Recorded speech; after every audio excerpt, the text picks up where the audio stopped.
Hi, my name is Pedro Osuna, and I'll go over Howard Gardner's theory of multiple intelligences and its potential in education. Gardner's theory challenges traditional, narrower views of intelligence. Previously, efforts to measure intelligence did so through tests of an individual's logic and language abilities.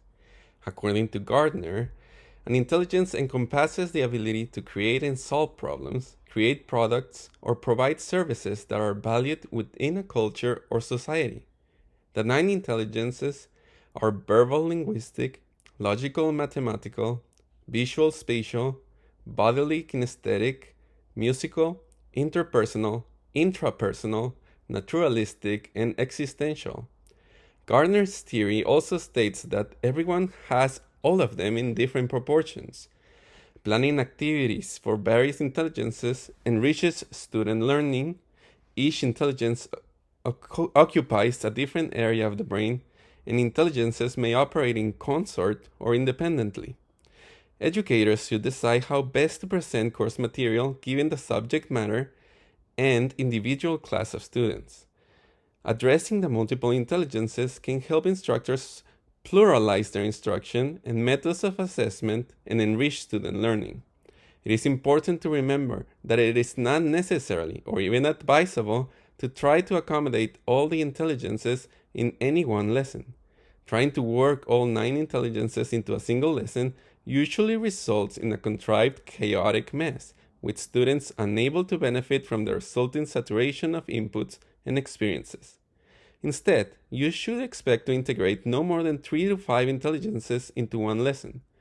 If the introduction of a new intelligence into an existing lesson doesn't fit naturally and easily into your plan, omit it.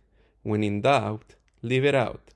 Now, we'll go into detail into each intelligence. People with visual spatial intelligence enjoy reading, writing, and putting puzzles together. People with this kind of intelligence tend to learn most readily from visual presentations such as movies, pictures, videos, and demonstrations. Teachers can foster this intelligence by utilizing charts, diagrams, and videos to illustrate concepts. Encourage students to create mind maps to connect ideas and concepts. Use graphic organizers to break down complex topics into visually appealing structures.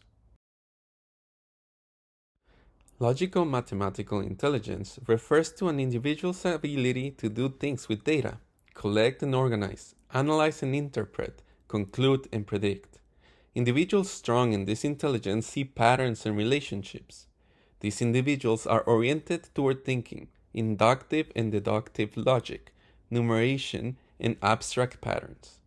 Logical mathematical intelligent people excel at finding sophisticated solutions and understanding complex principles. Teachers can strengthen this intelligence by encouraging the use of computer programming languages, critical thinking activities, and through the use of logical or sequential presentation of subject matter. Linguistic intelligence is the ability to use language to communicate effectively. Listening, writing, speaking, reading comprehension, vocabulary development, and organizing thoughts. People with linguistic verbal intelligence are good at learning languages, speaking, and writing.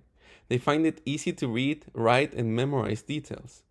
Teachers can enhance their students' verbal linguistic intelligence by incorporating storytelling into lessons to explain complex concepts, facilitate classroom discussions and debates, or even organize reading groups and book discussions within the classroom. Bodily kinesthetic intelligence refers to people who are likely to be promising at performing actions, bodily movements, and physical body control. They are more likely to have outstanding dexterity and hand-eye coordination. It's a good idea to have these students take part in hands-on activities, using props in lessons, or creating smartboards. Howard Gardner's theory suggests that individuals with superior levels of musical intelligence are proficient at thinking in sounds, musical patterns, and rhythms. Additionally, they have an exceptional memory for music and are often capable of playing instruments by ear without much practice. To take advantage of this intelligence, you should include mnemonic devices like jingles, songs, or rhymes. Interpersonal intelligence is the ability to understand and empathize with people, make connections, build relationships, and effectively communicate concepts or solutions. It involves understanding verbal forms of communication, such as tone of voice, as well as nonverbal forms of communications like body language and physical gestures. Teachers can encourage the growth of interpersonal intelligence by designing lessons that include group work and by planning cooperative learning activities. Intrapersonal intelligence, simply put, is the ability to know oneself. It is an internalized version of interpersonal intelligence. To exhibit strength in intrapersonal intelligence, an individual must be able to understand their own emotions, motivations, and be aware of their own strengths and weaknesses. Teachers can assign reflective activities, such as journaling, to awaken students' intrapersonal intelligence, or create blogs and podcasts to share their intrapersonal insight. It's important to note that this intelligence involves the use of all others. The last two intelligences were added later by Gardner, and they're called naturalistic and existential. Those with naturalist intelligence like to study subjects like zoology and botany, and often do not enjoy learning about subjects with no connection to nature. They enjoy outdoor activities such as hiking and camping, and find it easier to catalog and categorize objects.